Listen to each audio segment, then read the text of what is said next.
This is Chaplain Fuentes here in Annville, Pennsylvania. Welcome to our workshop on spiritual health. We have some awesome people here. I'd like to have them also introduce themselves today.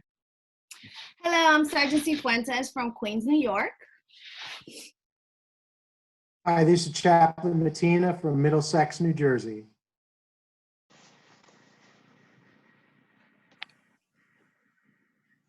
This is Chaplain King from JBMDL, New Jersey. And last but not least, this is Sergeant Ramos from Brooklyn, New York. Good morning. Brooklyn, New York. Woo. So here's our contact information. If you need to contact a chaplain. Or Religious Affairs Airman, our information is there. There you go. Also, JB MDL Chapel, there's services online. We're going online. I know you can't come to us, so we're coming to you through your phone, through your computer. We want to be there for you guys. So we got virtual services. We have Catholic, Protestant. Here's some times here. Facebook, of course. And we have something new. It's called Telechaplain. If you want a one-on-one with a chaplain, call us, set an appointment. We will talk to you live on Zoom. Thank you, Chaplain King. She came up with some nice ideas. If it's late at night, we want you to call us. So we have an after-hour number here. Just call the command post, and they will get you a chaplain. So for this UTA, we want to be available as much as possible, 24/7. If you need a chaplain, we want to be there for you. Here's some information so you can reach out to us. So in case you were wondering, how do you watch religious services online? We have some tips for everyone that they can follow through. Chaplain Fuentes, if you could go to the next slide.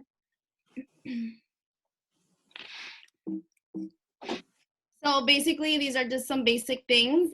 Getting out of bed and getting dressed, going through your normal Sunday routine, gathering together as a family. Try to stream it on your largest screen if possible. Singing aloud and proud. It may feel weird, but it also feels weird to the people leading worship in an empty room. So just have that in mind. And then, of course, preach with the preacher. Yes, help the preacher out. Yeah. So the topic for this discussion today is spiritual health. What is it and how do we develop it during the next couple of months? Mind, body, and soul. What is spiritual health?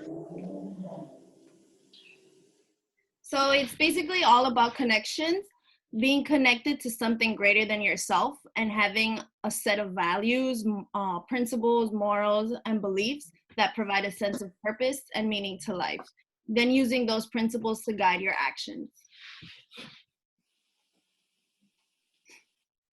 Absolutely. It's all about connections. And there's 4 primary connections in spiritual health. First, to God or your higher power. Second, to yourself. Third, to others. And fourth, to your environment, wherever you're living, your work environment. Those are the 4 primary places of connections. So born to connect.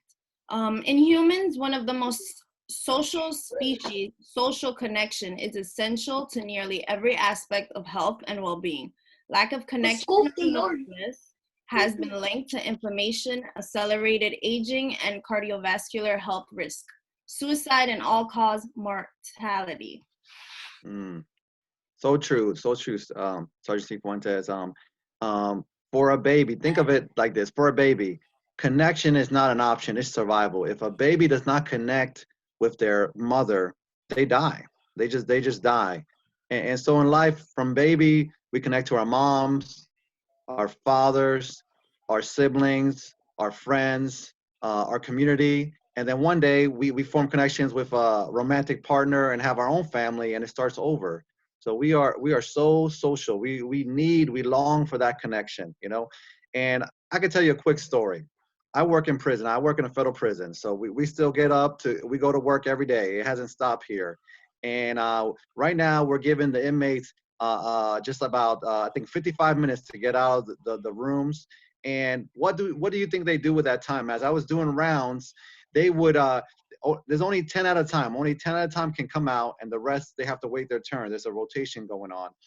And with their few moments, they spend every moment trying to connect. They're emailing their families. They're talking to their friends down the hall through the doors. You know, they're talking to people. That 55 minutes that they don't have to be in their rooms. They're using it to connect, and just remind me how we long for that so much. Anyone else see the value of how important it is to connect for our spiritual well-being?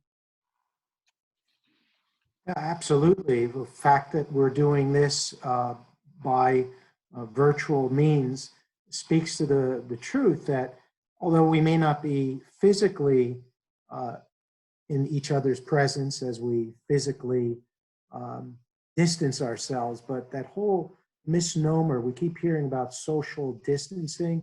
Actually, we're actually socially connecting, and this is one important platform to do it. Because even though we may not be able to be too close physically or be able to, visit people in the hospitals, I know that's been a challenge for a lot of family members right here in my own parish and church, that we have people recently who died and the loved ones couldn't even go to the hospital. And that pain, the emotional trauma that is caused. We have another person currently who's on a ventilator, and the wife of the person who's sick cannot get to the hospital. And they've expressed how much it has affected them emotionally. So spot on how important these social connections are in any means possible. Chaplain Valentina, I think you're so right. I think social distancing, that is kind of a misnomer. It should be physical distancing because we still can connect through virtual means, and 6 feet apart, we can connect. So, I mean, I think that's right on. Chaplain Keen, you got anything for us? Agree. It's a important part of our spirituality, and spirituality for our children as well. They need connection, Okay. and this is very scary for them, and in these uncertain times. So if you have a spiritual background, it's a great time to dive into that deeper with them, and also find ways to have your children connect in safe ways and supervised ways, perhaps Zoom play dates with children that they already know, and perhaps that do realize that these videos can be recorded, so use your best judgment there. But our children have had a couple of Zoom play dates, and it's been helpful for them with all the different emotions that they are feeling in these challenging times. Awesome. What about Brooklyn? Brooklyn has anything to say? Actually, yes, actually, we're just so fortunate that it's 2020, even though the social distancing is saying that we gotta be 6 feet apart, but with social media, online, texting, we're not really that far apart from each other. Just because we can't be physically there, but the new generation, they don't really like to be, it's not a negative for us, because we're resilient. We're used to this in a sense of being distance and connecting virtually. So just now's the opportunity to use that skill that we developed in the last 10 years and just build on it. Don't think about this as a negative. We can't go outside. Think of it as a way to amplify our electronic or social, what's that, influence. It's a way to, the world, new technology. So let's just embrace it and take this negative turn to a positive. Amen. Man. All right, Queens. What does Queens, New York have to say? Yeah, basically, piggyback on everything that they said.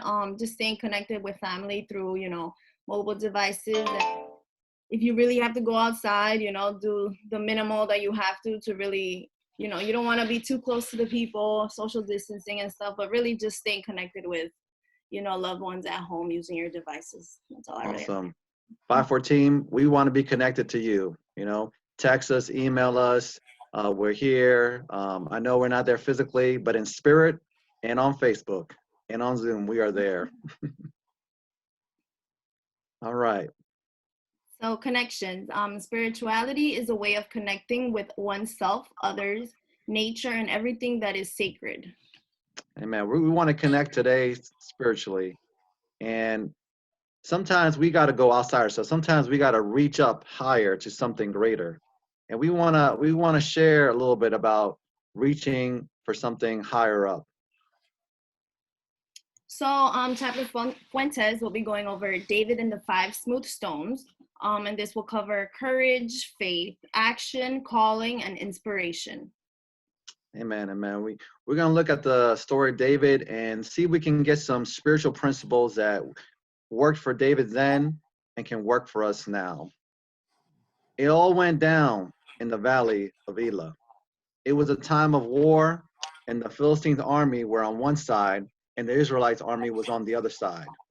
A champion named Goliath stepped forward, a massive man covered with heavy bronze infantry armor.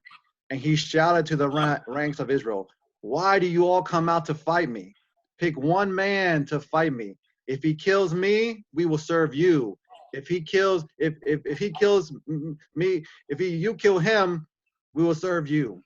And so for 40 days and for 40 nights, he came and gave his ultimatum, challenging the Israelites to fight in their own home turf. And when King Saul and his army heard it, they were terrified and shook with fear. The first principle we want to talk about is fear and courage in the midst of fear. Israel had some giant problems. Goliath was over 9 feet tall. In some manuscripts, it says over 9 feet tall, while the common man was about 5.5 feet tall. So whenever they saw him, whenever they heard him, they were afraid. They're like, wow, this guy is too big. He's too strong. What are we going to do? I don't know about you, but there's some giant problems going on right now. People are panicking. Maybe you're running out of toilet paper. Maybe you were sent home from work. Maybe your kids can't go to school. Maybe you're running low on supply. There's some giant problems going on. And we want to talk about how do we cope when we have these giant issues going on? How do we cope when all these things are happening and God forbid someone gets sick that you know? We know it's a tough time, but we know that also we can get through this together. Has anyone here gone through some giant problems or some tough times? And how have you coped with the current situation we've been going through? What's some ways you've been coping with this situation? Queens, New York? I could start. Well, living in Queens is a little, hectic. I'm basically at the center of everything. So really just the basic necessities is really difficult to even get. Like if I go to if I need to go to the supermarket, there's lines out the door that I have to wait, even to the like CVS pharmacies, toilet paper, like you said, really hard to find. Any Lysol product is hard to find. But the way that I cope with that is really just kind of just stay home and keep my mind off things. I'm very fortunate that I could work from home and go to school from home, so that really keeps me distracted. Trying to like work out and just read and just watch movies and just really try to distract myself. That's the best way that I could cope. Connecting with my family members who, are not near me. So, and friends, of course. That's awesome, C. Says. Anybody else, has some good ways of coping during this time where we're kind of like in a waiting period. The Israelites had two main problems. There was a giant that was trying to kill them, and there was a 40-day standoff. Their supplies were getting low. For 40 days, they could not move, and so they have to kind of survive that time period before help can come.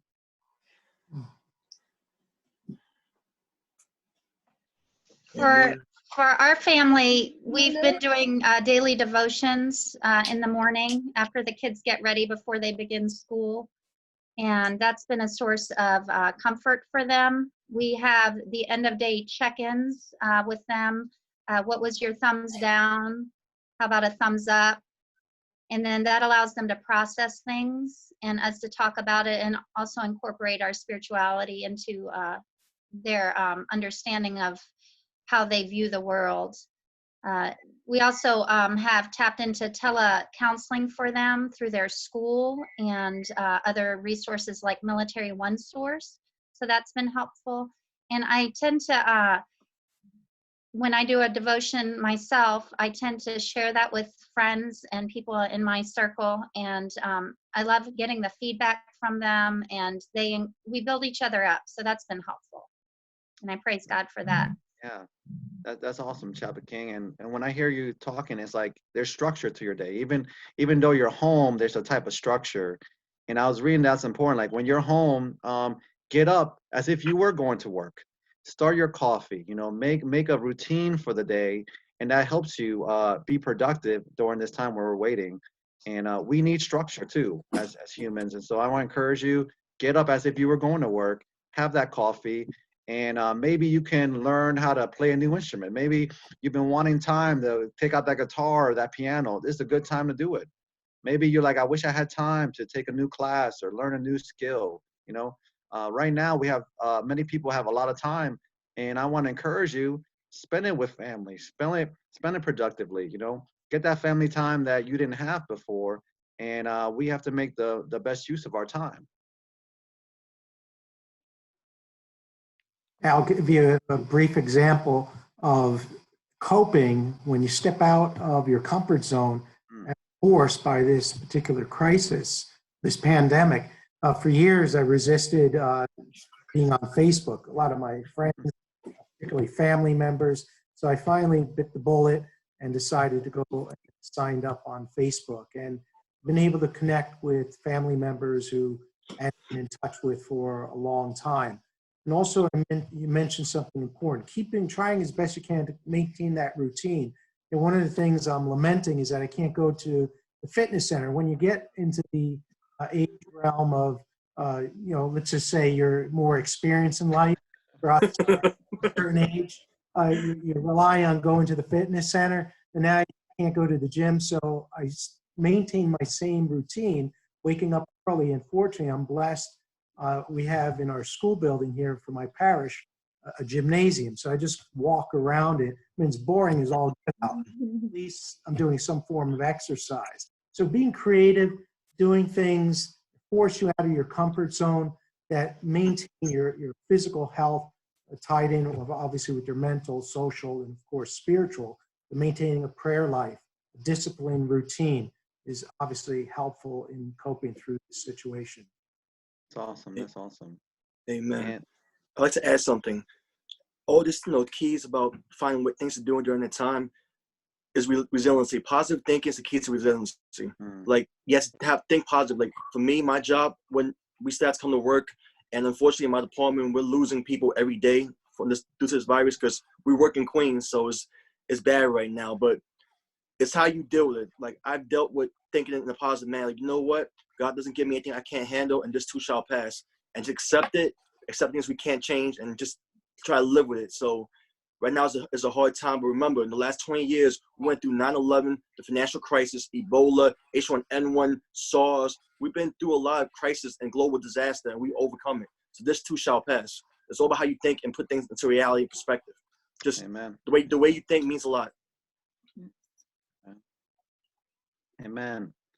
And back to our story, they were afraid. The people were afraid because there was a giant staring them. And I know some of us are afraid. We're dealing with fear. Maybe you lost your job, whatever you're going through, and I'm going to say it's okay to be afraid. But in the midst of your fear, we can think positive. We can summon up that courage.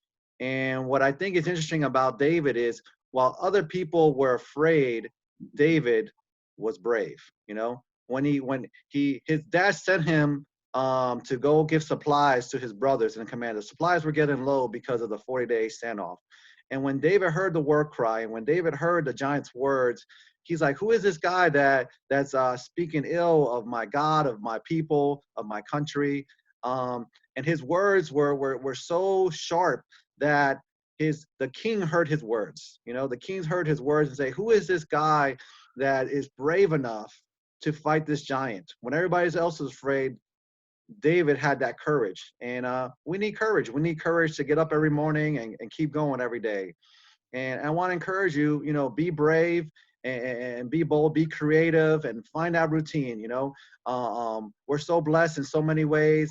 And we're believing and praying for all of you that God is going to show you a way that you're going to get that insight of how to adapt, how to be flexible, how to overcome this obstacle that you're going through right now.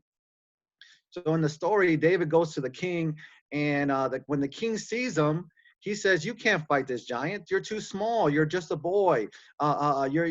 He's so big and so strong." And one thing about David is he had faith. That's another principle that we can talk about is faith. He said, "You know, King, when I was taking care of my father's sheep, this lion came and tried to take the sheep away. And I went and I took the sheep, and if that lion attacked me, I killed that lion, you know." And he said, "A bear will come," and I did the same thing with a bear. This guy is brave. He's fighting bears. He's fighting lions. He says, "You know, that giant is like that bear and that lion. He's not bigger than my God. He's not bigger than the power I have. And so I could take that giant down." And so I know that, and just as Sergeant Ramos was talking, that we've been through 9/11. We beat the giant of 9/11. We beat the financial crisis of 2008. You've had some past victories. And just like God was faithful in the past, God is faithful today. He's the same God. He's faithful today. And just like your family was there for you in those days, your family's here for you today. We're here for you today. The 514 family is here for you today. Just like you've been on those appointments with your buddies and you guys got through it. Hey, we're here today. We're still going to fight the good fight. So I want to encourage you to think about those times where you have overcome obstacles. Today is a new obstacle. Make that obstacle a stepping stone. Don't let it be an obstacle. Make it a stepping stone. And I think having that past experience, David having that past experience of seeing how he was able to be successful against that lion and that bear, it built his confidence that, you know, I could take on this giant too, you know. And he was reaching up to his higher power. He was reaching up, you know, it was a personal faith that he had, a personal experience that he had of overcoming past obstacles. And he's like, I could take on this new obstacles. And what I want to ask the group today is, what's been a past obstacle that you've been able to overcome? What's something in the past you're like, you know, I didn't think I could do it, but I did it, and that built your confidence up? Preaching is an obstacle. Yeah, okay. Seminary. Terrible fear about preaching. Really? To have the confidence through God's grace, be able to go in a different direction, to move away from fear and acceptance and trust in something that is fulfilling. So for us, those who are chaplains and also our religious affair airmen, they preach as well. Be comfortable with those social connections and trusting in the capabilities that God has given us. So I think that's, for me personally, I was dreadfully afraid of preaching, especially being evaluated by my peers when I was in seminary. That was a long time ago. The dinosaurs were roaming the earth. Father, I would never think that. I would never think that. You're a good preacher. You know, I enjoy your sermon, so that's awesome. Thank you. Any other past, you know, obstacles that you guys overcome and you're like, wow, I can't believe I did that? Yeah, I think like Father Martinez said, the speaking in public has always been my difficulty, and I've been put in a lot of places where I had to speak in public due to like my job or work, or school. So being able to overcome that and then having other experiences come at me, I was able to do that. So it's a good feeling to get it over with and then have that experience onto the next time. Yeah. It's a great sense of accomplishment. Yeah, definitely. Yeah. I want to encourage you, 514, have faith. Have faith during these times. We got through so much stuff. We're going to get through this too. We are going to get through this. Have faith, you know, have faith. You know, as a religious person, I have faith in God, you know, but I want to encourage you to have faith in God, yourself, your family, your friends, your ability, your training. You've been training for this moment, really. You've been training all your life. And so now is the time for you to rise and shine. Now is the time for you to take this opportunity and show all those years of preparation that you have. It's a great opportunity to help people. And I just want to thank the medical squadrons. I want to thank the medical staff and those doctors and nurses. Man, they're warriors. they're warriors on the front line fighting this disease. Man, God bless you. God bless you. God be with you. And I pray continue the good fight. We're here cheering you on and continue saving lives. And we're believing for that vaccine to come and for our people to be healed. So thank you so much for the doctors and the nurses and all the medical staff for everything you do. Thank you so much. Thank you. Thank you. Amen. So another Chaplain Fuentes, for me, ma'am. I'm a fixer, and when I used to tell people, I'll pray for you, and then I would think that that wouldn't be enough. And sometimes there are tangible things that we can do for people, and that's important when we can. But for me, it was the faith that when we do pray for people, that what we can't fix, nothing is impossible with God, to trust God. So for me, it was a faith issue that beyond my capabilities, that God can take care of the people when I can't. Yes. And it's hard sometimes to let go and let God, right? It's hard when something's bigger than yourself and you have to trust maybe in God, maybe in your spouse, maybe in your commander, maybe in other people. It's hard when we don't have control, but this is a time where we can trust each other and we can trust God to work this out. Amen. It's like the serenity prayer, right? Yeah. You know, give me the wisdom. I don't know how it is off the top of my head, but pretty much it's, hey, I'll do what I can and God will do the rest, you know? Amen. And Chaplain King, you segue excellent to the next principle is action.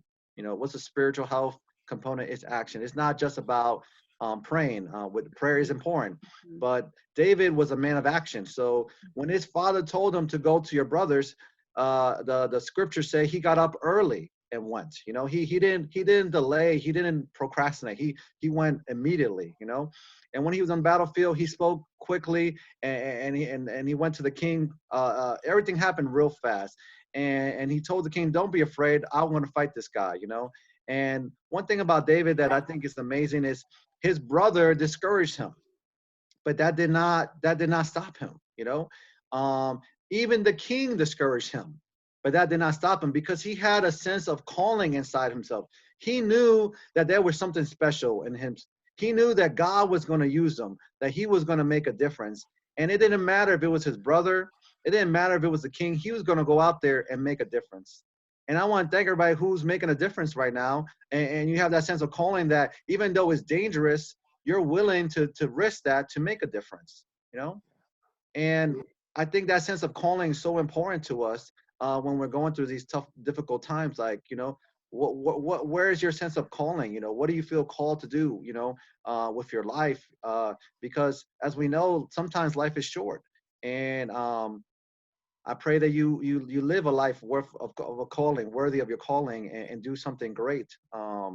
Share your gift. Share your gift with the world, with your family, with your loved ones.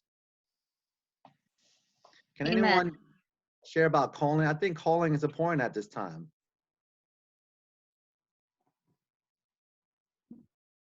Chaplains? Go ahead, sir.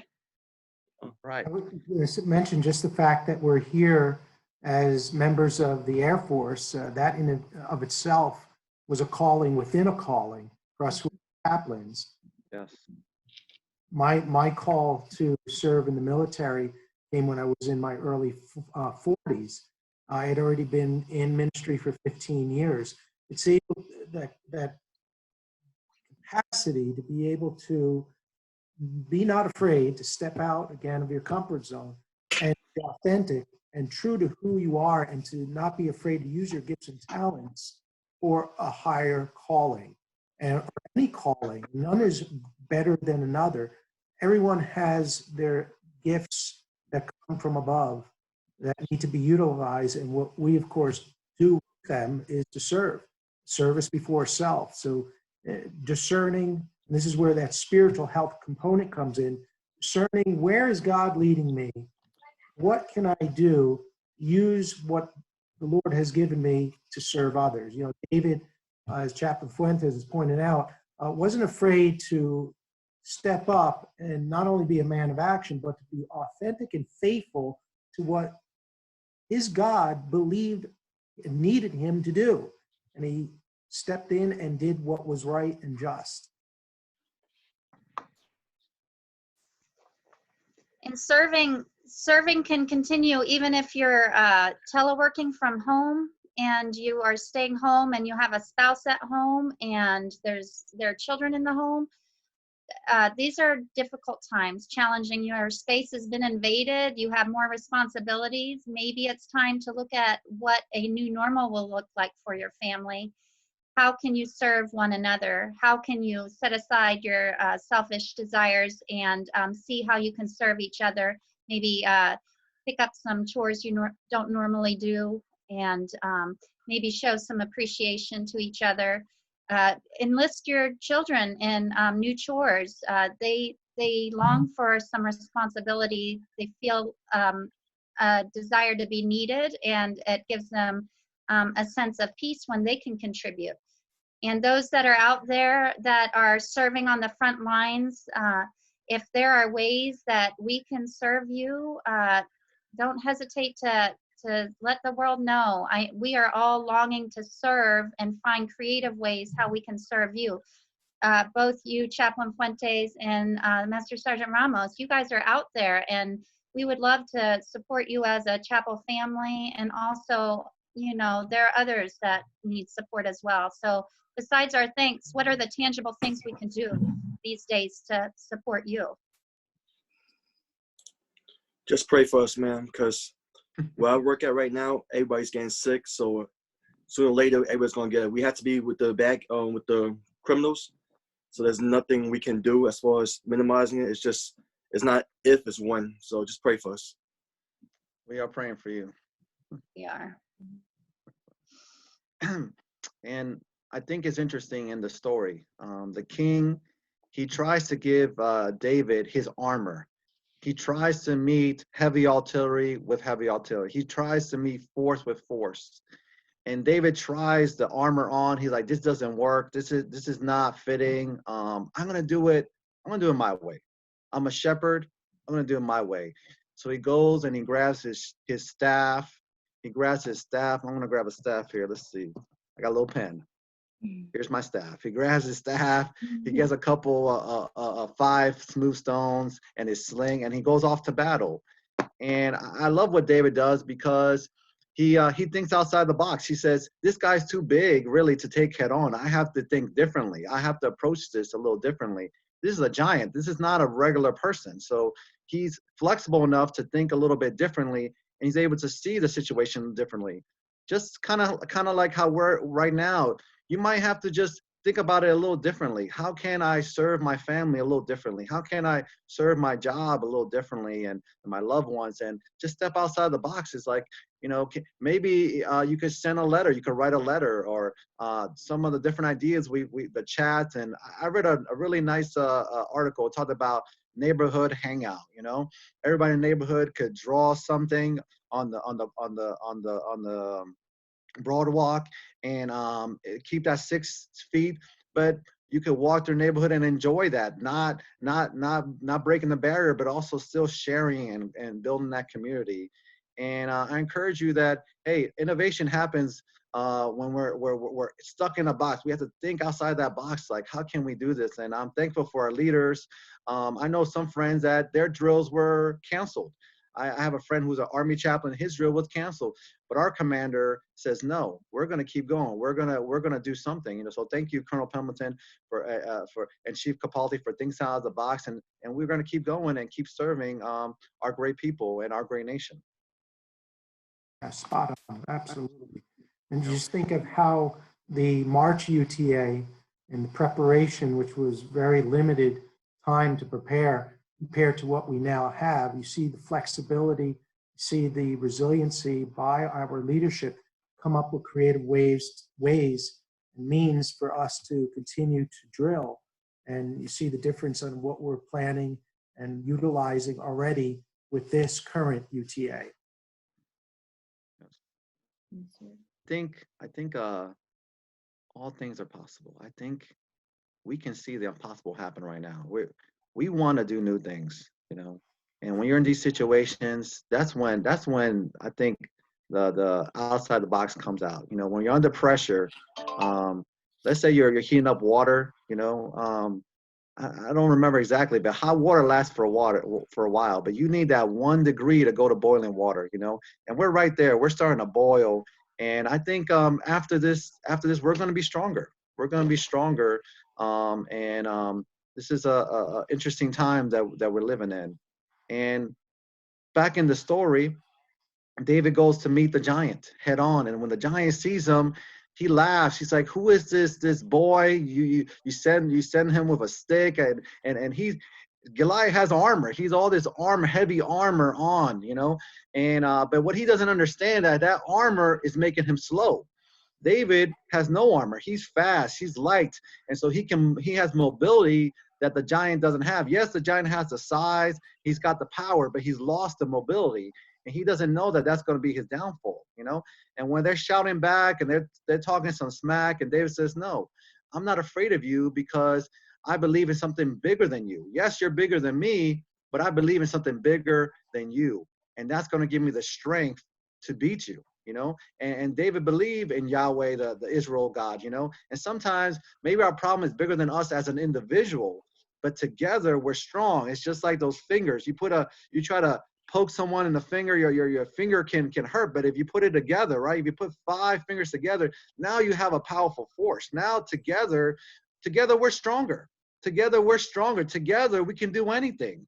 Anything is possible when we're together. You know, individually you might take us down, but together we're going to put up a fight. You know, I want to encourage us. Hey, just help each other. You know, let's work together on this problem. And I know together we can do anything. And with God, all things are possible. So David's in on the battlefield, and the giant is taunting him, and he gets his swing going. He gets his swing. He sees that vulnerability, and he lets that rock fall. He lets that rock fall. And some of us might think, wow, you know, it's a child's story, but did you know that some of those swing people could throw a rock 100 miles per hour? That was a weapon. It was a weapon. It wasn't a kid's toy. Just like a modern pitcher can swing about 100 miles an hour, they could swing about 100 miles an hour, you know, if they practice. And so David used his strengths. He didn't complain about, I'm not as big, I'm not as strong. He's like, what do I have? What is available? How can I make the best use of what I have available to me? And he had all those years, all that time in the wilderness with the staff and throwing rocks, and he used that to his advantage. And he hit the giant, and the giant he hit the floor, and he went and he grabbed the giant's sword and he killed that giant. He finished the job. He finished the job. And you know what happened in that moment? In that moment, the people, they weren't afraid no more. When the giant went down, their faith came back. They recovered their faith. They recovered their courage, and their lights arose, and they won the battle. See, David's one act of courage brought inspiration to all the other soldiers, and they were able to win the battle that day because one person decided to take that step, and that inspired everybody else to take a step. How true. I don't know if we're out of time, but are we We out have of time? about less than 5 minutes, sir. Less than 5 minutes. Okay. Final words, Chapel. Any final words? One of the prayers that you mentioned earlier, I'm just going to share.